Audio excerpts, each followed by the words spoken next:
যদি আপোনালোকে বহুদিনৰ পৰা ভাবি আছে এটা ব্যৱসায় কৰিম বুলি, এইবিলাক ব্যৱসায় কেতিয়াও বন্ধ হৈ নাযায়, যিহেতু সকলো ল'ৰা ছোৱালী স্কুল পঢ়িবই। স্কুল পঢ়িলে এনেধৰণৰ নোটবুকৰ প্ৰয়োজন সকলোকে হ'বই। এইবিলাক ব্যৱসায় কেতিয়াও বন্ধ হৈ নোযোৱা ব্যৱসায়। যদি নোটবুক কোনোবাই বনায়, মাহেকত এনে কিমানমান টকা উপাৰ্জন কৰিবলৈ পাৰিব? মাহত আপোনাৰ এখন বহি বনালে মাত্ৰ কষ্টিং পৰে 6 পৰা 7 টকা, আৰু মাৰ্কেটত চেল হ'ব 50 পৰা 55 টকা 60 টকা পৰ্যন্ত। নোটবুক বনাই এটা ব্যৱসায় আৰম্ভ কৰিম বুলি ভাবিছে নেকি? যদি আপোনালোকে এনেধৰণৰ নোটবুক বনাই এটা ব্যৱসায় ষ্টাৰ্ট কৰিম বুলি ভাবিছে, আপুনিও কৰিবলৈ পাৰিব, যিহেতু সদায় আপোনালোকক এনেধৰণৰ বহীসমূহৰ প্ৰয়োজন হ'বই। এনেধৰণৰ যদি নোটবুক আপোনালোকে বনাওঁ বুলি ভাবিছে, কেনেদৰে বনাব পাৰিব আৰু মাৰ্কেটিং কেনেকৈ আপোনালোকে কৰিব পাৰিব? বৰ্তমান মই আছোঁ গুৱাহাটীৰ মা কামাখ্যা মেচিনাৰীত আছোঁ।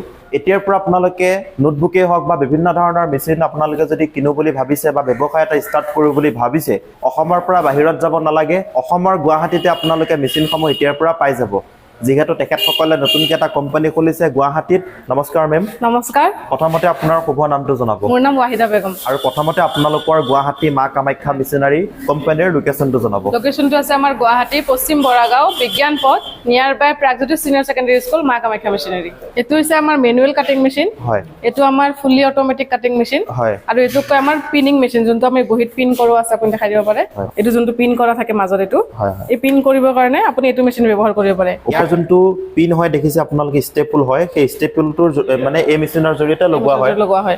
এইটো মেচিন যোনটো আপোনাৰ ফুলি অট'মেটিক হয়, যদিহে কিবা কাৰণে আপোনাৰ ইলেক্ট্ৰিচিটি নাথাকে, আপুনি এইটো মেনুৱেল হিচাপে ব্যৱহাৰ কৰিব পাৰে। মেনুৱেলো পাৰে। আচ্ছা, ইলেক্ট্ৰিক হয়, যদি কাৰেণ্ট নাথাকে মেনুৱেলো পাৰি। মাল্টিপাৰপাছ হয়। সিঙ্গল ফেজ নে? এইটো 3 ফেজত চলিব। 3 ফেজ। আচ্ছা, মানে নোটবুক বনাব লগা হ'লে মেচিন কেইটাৰ প্ৰয়োজন হ'ব?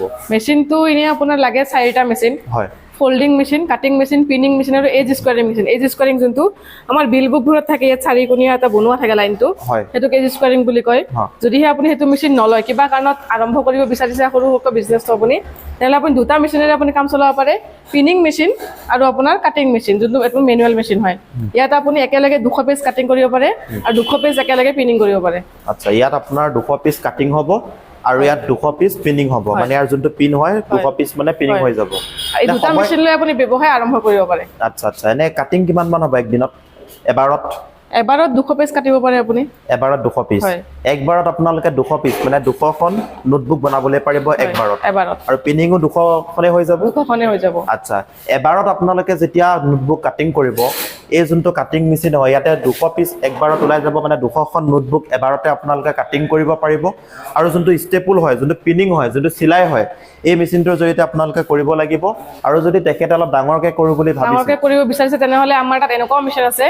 এটা মেচিনত আপোনাৰ ফল্ডিং, ষ্টিচিং আৰু এজ স্কোৱাৰিং হয়, যোনটোৰ দাম আপোনাৰ 7 লাখৰ পৰা আৰম্ভ হয়। 7 লাখৰ পৰা আৰম্ভ হয় ন? এতিয়া যদি সৰুকে কৰোঁ বুলি ভাবিছে, কিমান মান টকা প্ৰয়োজন হ'ব? সৰুকে যদি আৰম্ভ কৰিব, আপুনি 2.5 লাখ টকাত আৰম্ভ কৰি দিব পাৰে। মানে এইটো মেচিন আৰু এইটো মেচিনৰ ল'লে 2.5 লাখ টকা পৰিব। আৰু ৰ মেটেৰিয়েলছটো ক'ত পাব? ৰ মেটেৰিয়েলছটো আমি প্ৰভাইড কৰিম, যদিহে আপুনি মেচিন আমাৰ পৰা পাৰচেজ কৰে। ৰ মেটেৰিয়েলছ যিখিনি প্ৰভাইড কৰিব লাগে সেইখিনি ব্যৱস্থা আমি কৰি দিম। আচ্ছা, মানে লাইফ টাইম পাই থাকিব ৰ মেটেৰিয়েলছ? পাই থাকিব, হয়। আচ্ছা, মানে ৰ মেটেৰিয়েলছৰ অসুবিধা ইন ফিউচাৰ নহয় আৰু? নহয়, অসুবিধা নহয়। আচ্ছা, ৰ মেটেৰিয়েলছ যোনসমূহ ইয়াৰ ওপৰৰ যোনটো প্ৰিণ্টিং আছে আপোনালোকে দেখিছে, বা ভিতৰৰ যোনটো ৰোলিং হয়, এইসমূহ ৰ মেটেৰিয়েলছ তেখেতসকলে প্ৰভাইড কৰিব। গতিকে এনেকুৱা নহয় যে আপোনালোকে আজি ৰ মেটেৰিয়েলছ পালে কাইলৈ নাপাব, সদায় পাই থাকিব। ৰ মেটেৰিয়েলছবিলাক কেনেকুৱা চিষ্টেমত চেল হয়? ৰ মেটেৰিয়েলছটো আপোনাৰ পেপাৰ হিচাপে আহে। আপোনাক কিমান জিএছএমৰ পেপাৰ আপুনি ইউজ কৰিব বিচাৰে, কেনেকুৱা প্ৰিণ্টিং আপুনি ইউজ কৰিব বিচাৰে, সেইটো আপোনাৰ ওপৰত কথা। আচ্ছা আচ্ছা, প্ৰিণ্টিং আৰু যোনটো ৰোলিং হয়, এইখিনি আপোনালোকে নিজে চিলেকশ্যন কৰিব পাৰিব। এইটো আপোনালোকৰ নিজৰ চইজৰ হিচাপে পাৰিব। যদি আপোনালোকে বহুদিনৰ পৰা ভাবি আছে এটা ব্যৱসায় কৰিম বুলি, বহুতে মোক কমেণ্ট কৰি থাকে যে কি ব্যৱসায় কৰিম, কি ব্যৱসায় কৰিলে চলিব। এইবিলাক ব্যৱসায় কেতিয়াও বন্ধ হৈ নাযায়, যিহেতু সকলো ল'ৰা ছোৱালী স্কুল পঢ়িবই। স্কুল পঢ়িলে এনেধৰণৰ নোটবুকৰ প্ৰয়োজন সকলোকে হ'বই। এইবিলাক ব্যৱসায় কেতিয়াও বন্ধ হৈ নোযোৱা ব্যৱসায়, সদায় মাৰ্কেটত চলি থকা ব্যৱসায়। গতিকে আপোনালোকে নোটবুক বনায়ো এটা ব্যৱসায় ষ্টাৰ্ট কৰিবলৈ পাৰিব ঘৰতে। যদি নোটবুক কোনোবাই বনায়, মাহেকত এনে কিমানমান টকা উপাৰ্জন কৰিবলৈ পাৰিব? মাহত আপোনাৰ মই এখন বহীৰ হিচাপ আপোনাক কৈ দিছোঁ। যদি সেইখন বহীৰ দাম আপোনাৰ 60 টকা, ঠিক আছে, আপোনাৰ কষ্টিং পৰিব আপোনাৰ 5 পৰা 7 টকা। মাত্ৰ 5 পৰা 7 টকা? 5 পৰা 7 টকা। আচ্ছা, চেল কিমানত হ'ব? 60 টকা, 55 টকা। আচ্ছা, এখন বহি বনালে মাত্ৰ কষ্টিং পৰে 6 পৰা 7 টকা, আৰু মাৰ্কেটত চেল হ'ব 50 পৰা 55 টকা 60 টকা পৰ্যন্ত। গতিকে চাওক কিমান আপোনালোকৰ প্ৰফিট হৈ আছে।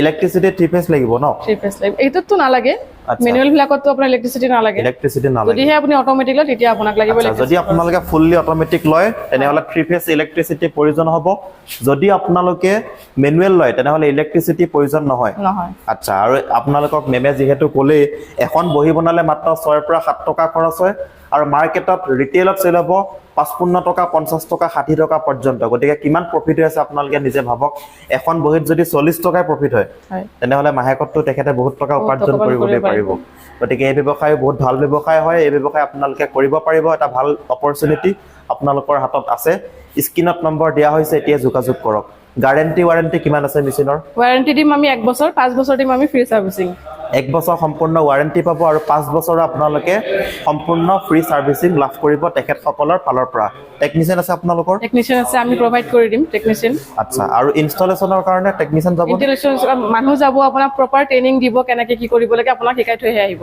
আচ্ছা ইনষ্টলেচনৰ কাৰণে ইয়াৰ পৰা তেখেতসকলৰ টেকনিশিয়ান সকল যাব লগতে ট্ৰেইনিংও কৰাব আপোনালোকক যে কেনেদৰে মেচিনটো ইউজ কৰা হয় গতিকে আপোনালোকে অতি সোনকালে স্ক্ৰিনত দিয়া নম্বৰত যোগাযোগ কৰক মেম যেহেতু আপুনি মেচিনটোৰ কথা ক'লা 2 লাখ টকা কাৰোবাৰ হাতত ইমানখিনি টকা নাথাকিবও পাৰে তেখেতসকলে কিবা সাবসিডি বা লোনৰ সুবিধা আছে নেকি সাবসিডি আৰু লোনৰ সুবিধা আছে গভৰ্ণমেণ্টে ইমান ধুনীয়া এটা লোনৰ সুবিধা দিছে যোনটোত আপুনি সাবসিডি ল'ব পাৰে 25% আমি আপোনাক যোনখন বেংক কোটেশন ৰেডি কৰি দিম সেইখন আপুনি নিয়াৰবাই ব্ৰাঞ্চত এপ্লাই কৰক তাৰপিছত আপুনি 25% আপুনি সাবসিডি লওক আৰু 75% আপুনি ইএমআই দিয়ক আচ্ছা 25% চৰকাৰৰ ফালৰ পৰা সাহায্য লাভ কৰিব অৰ্থাৎ সাবসিডি লাভ কৰিব লগতে আপোনালোকে 75% লোনৰ সুবিধা দিব গতিকে আপোনালোকৰ হাতত যদি পৰ্যাপ্ত পৰিমাণৰ ধন নাই গতিকে তেখেতসকলে লোনৰ সুবিধাও ৰাখিছে লগতে চৰকাৰে ব্যৱসায় কৰিবলৈ সাবসিডি দিব আপোনালোকক 25% সাবসিডি দিব আৰু 75% তেখেতসকলে লোনৰ সুবিধাও দিছে অৰ্থাৎ আপোনালোকে ইএমআইৰ জৰিয়তে মেচিনসমূহ ল'বলৈ পাৰিব গতিকে নিশ্চিন্ত মনেৰে আপোনালোকে ইয়াৰ পৰা ল'বলৈ পাৰিব যিহেতু